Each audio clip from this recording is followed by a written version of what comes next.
برداشت کرنا سیکھو گے. یاد رکھو میرے بچوں، اگر آپ صبر سیکھ گئے تو کوئی آپ کو پکڑ نہیں سکے گا. یہ جو ریسنگ گاڑیاں ہوتی ہیں نا، فراری اور مختلف ان کے نام ہیں، مشہور فراری ہے، اٹلی میں بنتی ہے. لیمبرگینی، یہ دونوں بنتی ہیں وہاں اٹلی میں. اور اس میں جو آدمی جا رہا ہو اس کے لیے سپیڈ لمٹ کی قید کوئی نہیں، ورنہ سب گاڑیوں پہ 120 کلومیٹر پر کہ اوپر جائیں گے تو جرمانہ ہوگا. لیکن جو آدمی لیمبرگینی میں جا رہا ہے یا فراری میں جا رہا ہے اس کے لیے کوئی جرمانہ نہیں، چونکہ وہ یوں کرو تو 1 سیکنڈ میں وہ 120 پہ چلی جاتی ہیں، صرف اتنا کرنے سے شو ایسے جاتی ہیں. تو میں آپ کو ایک لیمبرگینی دینا چاہتا ہوں، فراری 8 کروڑ کی ہے. فراری 8 کروڑ کی گاڑی ہے فراری. کئی دفعہ وہاں جب جاتا ہوں تو کوئی نہ کوئی بٹھا دیتا ہے، یہ آپ کو ذرا سیر کرائیں. وہ ہمارے کو تو شوق کی کوئی چیز ہے نہیں، وہ نوجوانوں کے شوق کی چیز ہے. تو 8 کروڑ کی گاڑی ہے، میں مفت آپ کو دے رہا ہوں، وہ ہے صبر. آخرت کے سفر میں اگر تیز چلنا چاہتے ہو، سب سے آگے نکلنا چاہتے ہو، تو صبر کی فراری پہ سوار ہو جاؤ. تمہیں کوئی پکڑ نہیں سکے گا، تمہارے کوئی قریب بھی نہیں آ سکے گا. کہ دنیا میں صبر کرنے والوں کا قحط آ گیا ہے. بڑے بڑے علماء ہیں اخلاق سے خالی، بڑے بڑے علماء ہیں صبر جانتے ہی نہیں. اور پورا معاشرہ سر علماء، تم کل کے علماء ہو اس لیے علماء کی بات کر رہا ہوں، ورنہ پورا معاشرہ میرے بچوں صبر سے خالی ہے. تم سیکھو.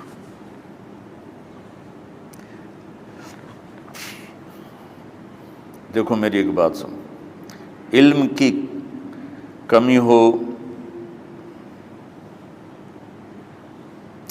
تو اچھے اخلاق اس کو چھپا دیتے ہیں، اخلاق کی کمی ہو تو بڑے سے بڑا علم بھی اسے چھپا نہیں سکتا.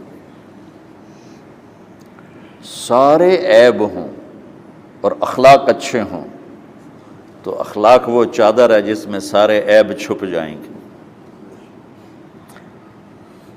اور ساری صفتیں ہوں اور بد اخلاق ہو تو ہر صفت کو بد اخلاقی چھپا دے گی.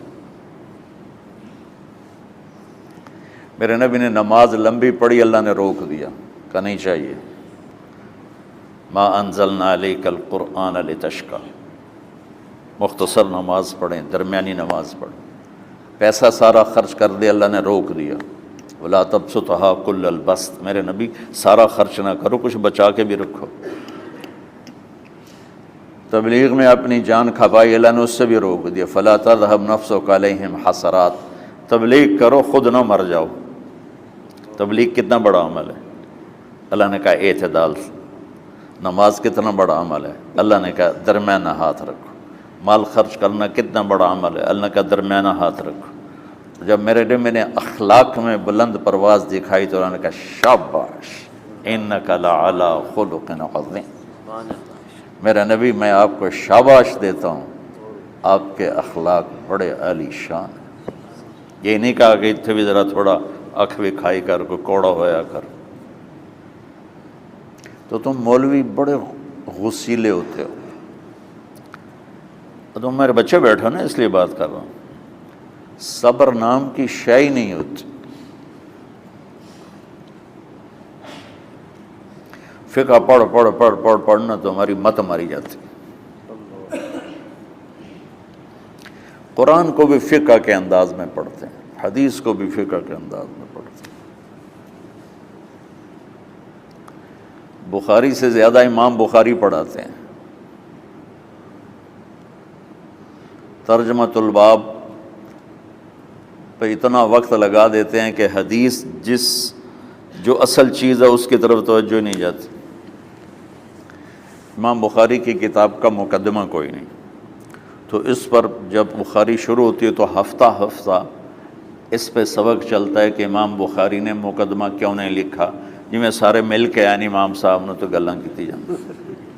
میں اس کا اتنا آسان 1 منٹ میں اس سارے سبق کو ختم کر دیتا ہوں بخاری شریف کے، کہ دیکھو بھائی امام صاحب کا دل نہیں کیا مقدمہ لکھنے کو، اس لیے انہوں نے نہیں لکھا، گل مک۔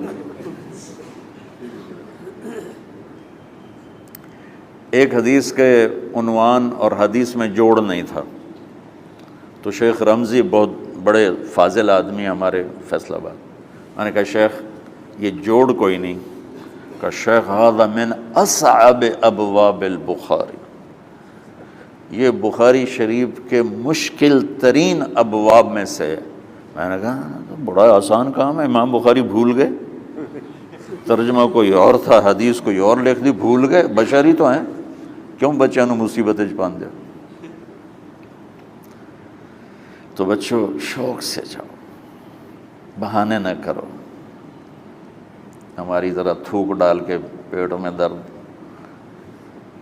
وہ شامہ پہ جاؤں گیا پھر توڑیاں، ٹھیک ہے نا۔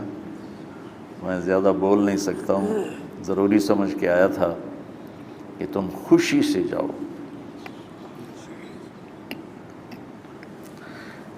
پھر اس میں جو ناگواری آئے گی اسے برداشت کرو گے تو پھر آپ کا صبر بڑھے گا۔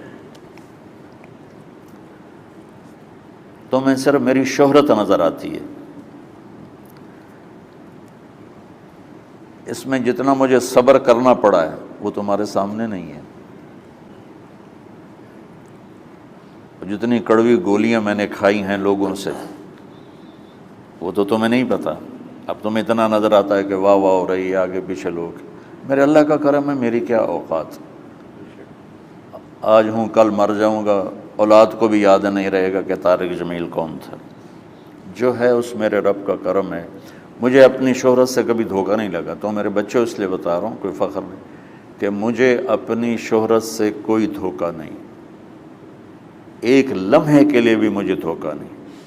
میرے دل کی گہرائیوں یہ بات اتری کہ سب میرے اللہ کا فضل ہے، اور برائی کرنے والا اور اچھائی کرنے والا میری نظر میں برابر ہو گیا ہے۔ برابر ہونے کا مطلب پہلے سمجھو، تو مجھے گالی دو گے مجھے تکلیف ہوگی، تو میری تعریف کرو گے مجھے خوشی ہوگی، اس کو برابری نہیں کہتے، وہ تو ایک طبعی چیز ہے۔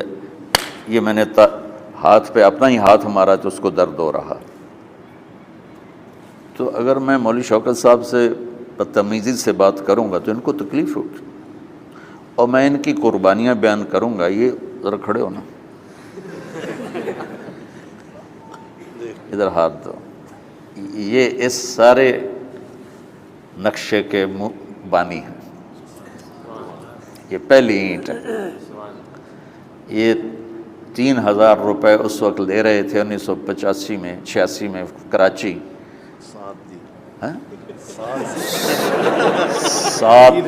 7,000 ان کی تنخواہ تھی، اور میں نے ان کو تلمبے میں بلایا 900 روپے مہینے پر۔ کتنا فرق ہے 7,000 اور 900 کا؟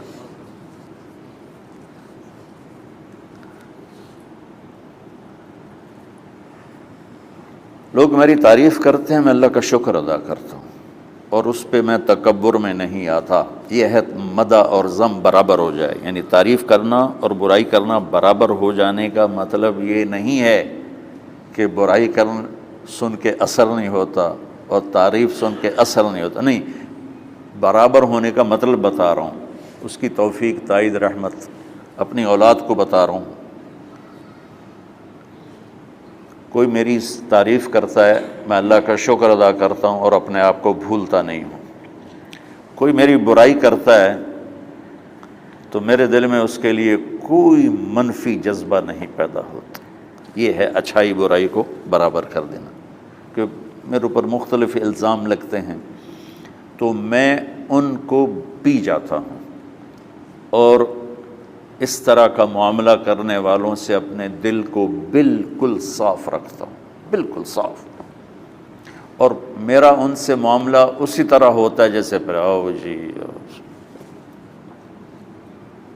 اپنی وجہ سے کبھی کسی سے قطع تعلق نہیں کرتا۔ تو بچوں، صبر بہت بڑی دولت، یہ تمہاری تبلیغی زندگی میں بھی کام آئے گی، علمی زندگی میں بھی کام آئے گا، جب تم گھر والے بنو گے، شادیاں ہوں گی، اس وقت یہ کام آئے گا۔ ٹھیک ہے، اب بہانہ تو نہیں کرو گے نا، خوشی سے جاؤ گے نا؟ چلو، السلام علیکم۔